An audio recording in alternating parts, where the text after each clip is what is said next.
क्या तुमने कभी नोटिस किया है कि तुम अपने सबसे अच्छे दोस्त से कभी वैसे बात नहीं करोगे जैसे तुम खुद से करते हो?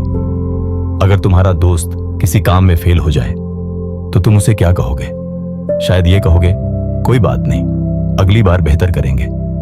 लेकिन जब तुम खुद फेल होते हो तो तुम्हारे अंदर की आवाज क्या कहती है? तू हमेशा ऐसा ही करता है, तुझसे कभी कुछ नहीं होगा, तू बेकार है।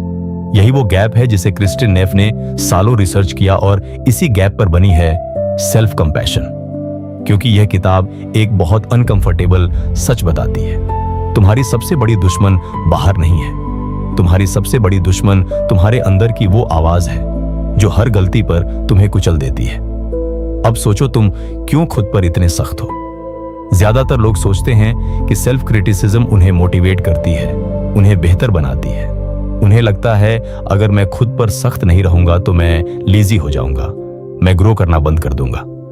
लेकिन क्रिस्टिन नेफ की रिसर्च बिल्कुल अलग बात कहती है। जो लोग खुद के साथ क्रूर होते हैं वो ज्यादा मोटिवेटेड नहीं होते, वो ज्यादा एंग्जियस होते हैं, ज्यादा डिप्रेस्ड होते हैं और अक्सर रिस्क लेने से डरते हैं क्योंकि उन्हें पता है फेल होने पर खुद की ही सबसे बड़ी पनिशमेंट मिलेगी। अब इमेजिन करो, एक बच्चा साइकिल चलाना सीख रहा है और गिर जाता है। अगर पास खड़ा कोई बड़ा उसे डांटे, उसे बेवकूफ कहे, उसे शर्मिंदा करे, तो क्या वो बच्चा दोबारा साइकिल पर चढ़ने की हिम्मत करेगा? शायद नहीं। लेकिन अगर वो बड़ा उसे उठाए, कहे ये नॉर्मल है, हर कोई गिरता है, चलो फिर से ट्राई करते हैं, तो बच्चा फिर से कोशिश करेगा।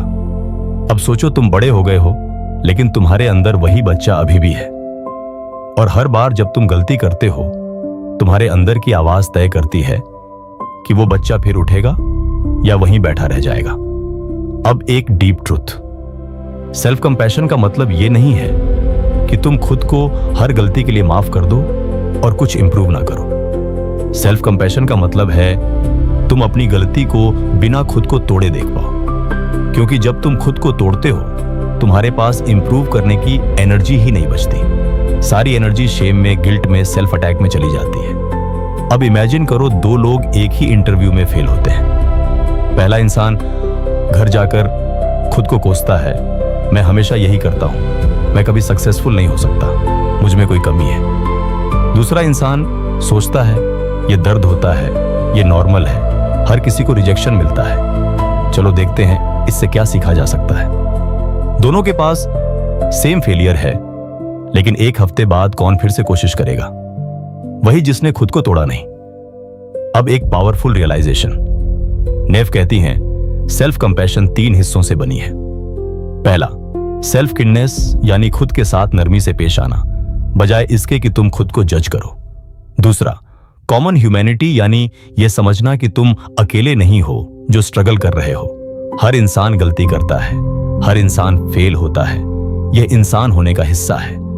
तीसरा, माइंडफुलनेस यानी अपने पेन को ना तो इग्नोर करना और ना ही उसमें पूरी तरह डूब जाना, बस उसे जैसा है वैसा देखना। अब इमेजिन करो, तुमसे कोई बड़ी मिस्टेक हो जाती है। अगर तुम सिर्फ खुद को कोसते रहो तो तुम पहले पार्ट में अटक जाते हो, सिर्फ हार्शनेस। अगर तुम सोचो सिर्फ मेरे साथ ही ऐसा क्यों होता है, तो तुम आइसोलेशन में चले जाते हो, कॉमन ह्यूमैनिटी भूल जाते हो।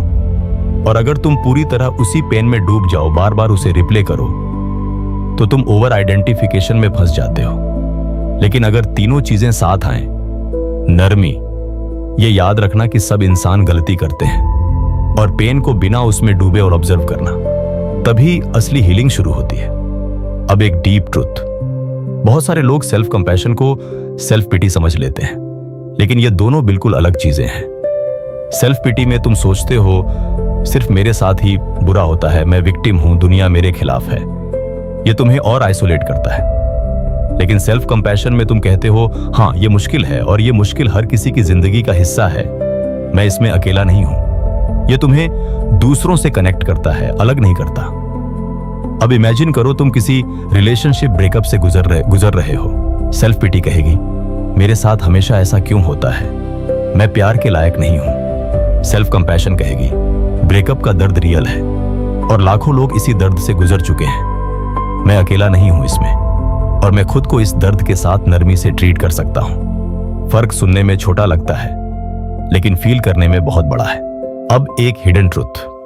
नेफ की रिसर्च ये भी बताती है कि सेल्फ एस्टीम और सेल्फ कंपैशन एक चीज नहीं है। सेल्फ एस्टीम अक्सर कंपैरिजन पर बेस्ड होती है। मैं अच्छा हूं क्योंकि मैं दूसरों से बेहतर हूं, मैं सक्सेसफुल हूं इसलिए मेरी वैल्यू है। लेकिन यह बहुत फ्रेजाइल फाउंडेशन है, क्योंकि जिस दिन तुम फेल हो जाओ या कोई तुमसे आगे निकल जाए, तुम्हारी सेल्फ वर्थ गिर जाती है। सेल्फ कंपैशन का बेस अलग है। तुम्हारी वैल्यू तुम्हारे अचीवमेंट्स से नहीं आती, सिर्फ इस बात से आती है कि तुम एक इंसान हो जो दर्द फील कर सकता है और जो केयर डिजर्व करता है, चाहे आज तुमने कुछ अचीव किया हो या नहीं।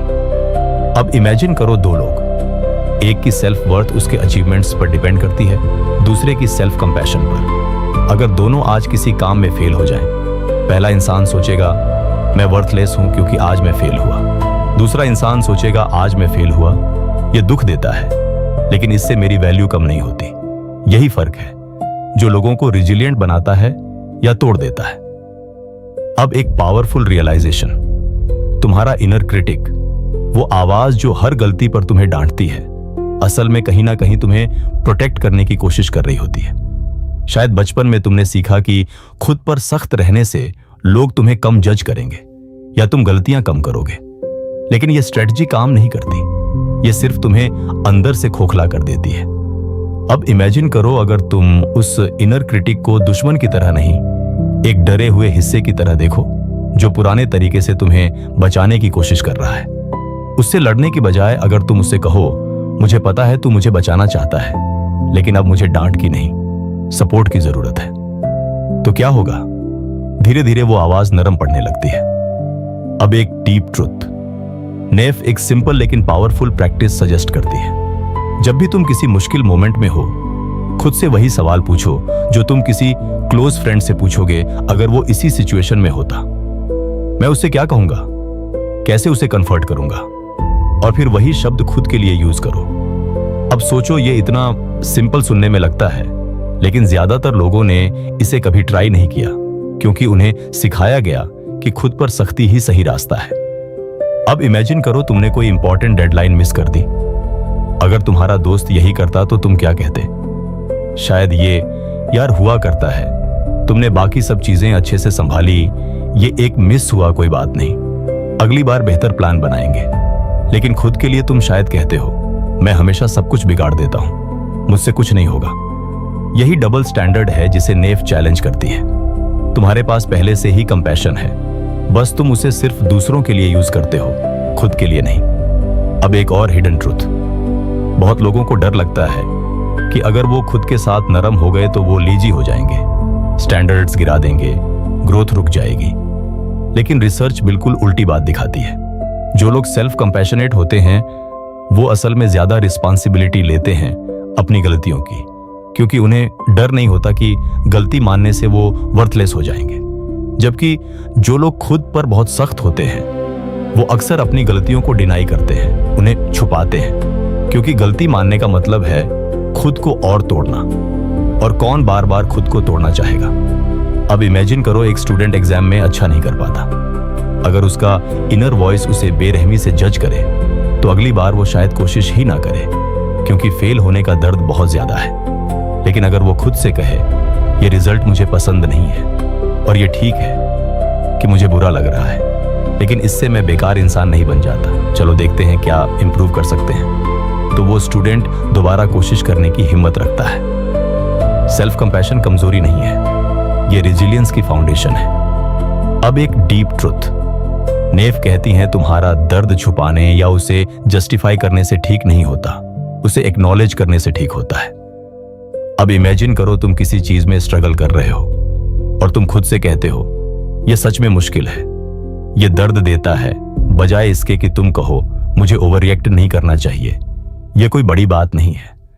पहला अप्रोच तुम्हारे दर्द को रियल मानता है, दूसरा उसे दबाता है, और जो दबा हुआ दर्द है वो कहीं जाता नहीं, वो अंदर ही जमा होता रहता है। अब एक पावरफुल रियलाइजेशन। सेल्फ कंपैशन सिर्फ बड़े क्राइसिस के लिए नहीं है, यह रोज की छोटी छोटी बातों में भी उतनी ही जरूरी है। जब तुम कोई काम देर से करते हो, जब तुम कोई मैसेज भूल जाते हो, जब तुम कोई छोटी गलती करते हो। अब इमेजिन करो अगर तुम इन छोटे मोमेंट्स में भी खुद के साथ उतने ही नरम रहो जितने किसी दोस्त के साथ रहोगे। धीरे धीरे ये एक हैबिट बन जाती है, एक नई इनर वॉइस बन जाती है जो हर गलती पर तुम्हें कुचलती नहीं बल्कि तुम्हें वापस खड़ा करती है। अब इमेजिन करो तुम्हारे अंदर दो आवाजें हैं और दोनों एक ही गलती के बारे में बात कर रही हैं। पहली आवाज कहती है तुमने फिर गड़बड़ कर दी, तुम कभी नहीं सीखोगे। दूसरी आवाज कहती है ये गलती है, हर कोई गलती करता है, यहां से क्या सीखा जा सकता है। दोनों आवाजें तुम्हारे अंदर मौजूद हैं। सवाल ये नहीं है कि कौन सी आवाज सही है, सवाल ये है तुम किसको ज्यादा बार सुनने का चुनाव करते हो। अब एक डीप ट्रुथ, नेफ बताती हैं कि सेल्फ कंपैशन प्रैक्टिस करने से तुम्हारा नर्वस सिस्टम भी बदलता है। जब तुम खुद के साथ नरमी से बात करते हो, तुम्हारी बॉडी में वही केमिकल्स रिलीज होते हैं जो किसी अपने से प्यार और सपोर्ट मिलने पर होते हैं। लेकिन जब तुम खुद पर सख्ती करते हो, तुम्हारी बॉडी स्ट्रेस मोड में चली जाती है, जैसे कोई खतरा हो। यानी तुम्हारा अपना इनर क्रिटिक तुम्हारे शरीर को बार बार फाइट या फ्लाइट मोड में डाल देता है, सिर्फ अपने ही थॉट्स से।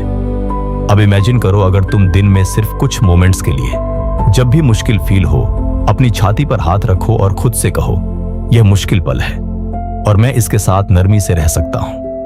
यह छोटा सा एक्ट सुनने में सिंपल लगता है, लेकिन यह तुम्हारे नर्वस सिस्टम को सिग्नल देता है कि अभी कोई खतरा नहीं है, अभी सिर्फ सपोर्ट चाहिए।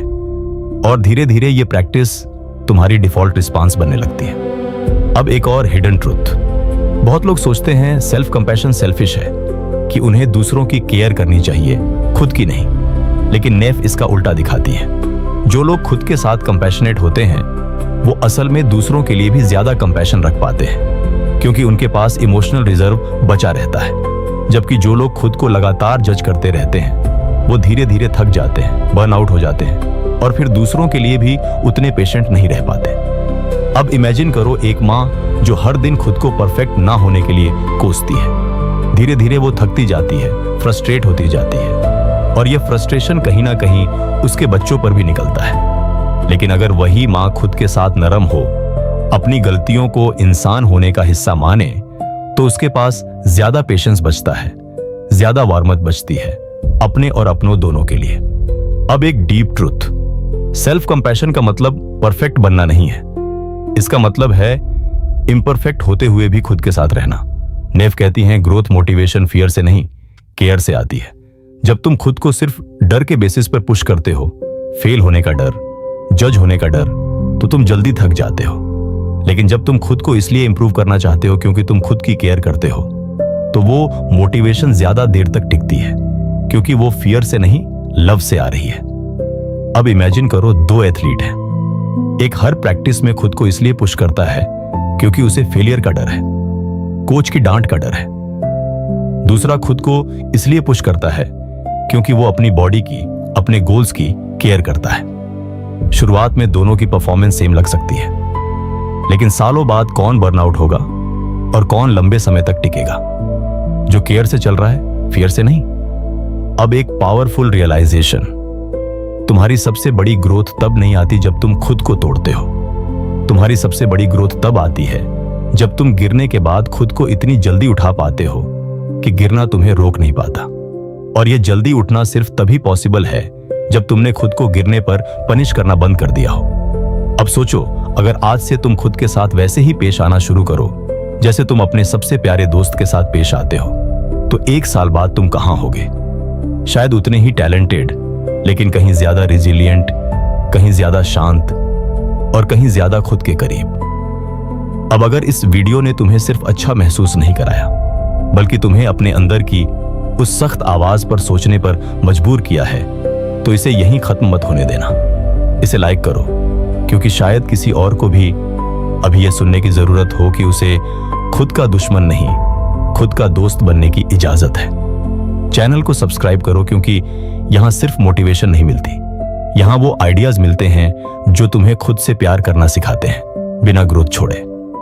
और कमेंट में लिखो तुम्हारे अंदर की वो आवाज आज तुमसे क्या कह रही है। अब आखिरी बात, अगर तुम सच में सीखना चाहते हो कि खुद के साथ नरमी से कैसे पेश आया जाए, अपने इनर क्रिटिक को कैसे शांत किया जाए और बिना खुद को तोड़े कैसे ग्रो किया जाए, तो इस किताब को जरूर पढ़ो। लेकिन इसे सिर्फ नॉलेज की तरह मत पढ़ना, इसे ऐसे पढ़ना जैसे तुम पहली बार खुद से एक सच्ची दोस्ती करने जा रहे हो, जैसे तुम पहली बार खुद को वो माफी देने जा रहे हो जो तुमने सालों से सिर्फ दूसरों को दी है।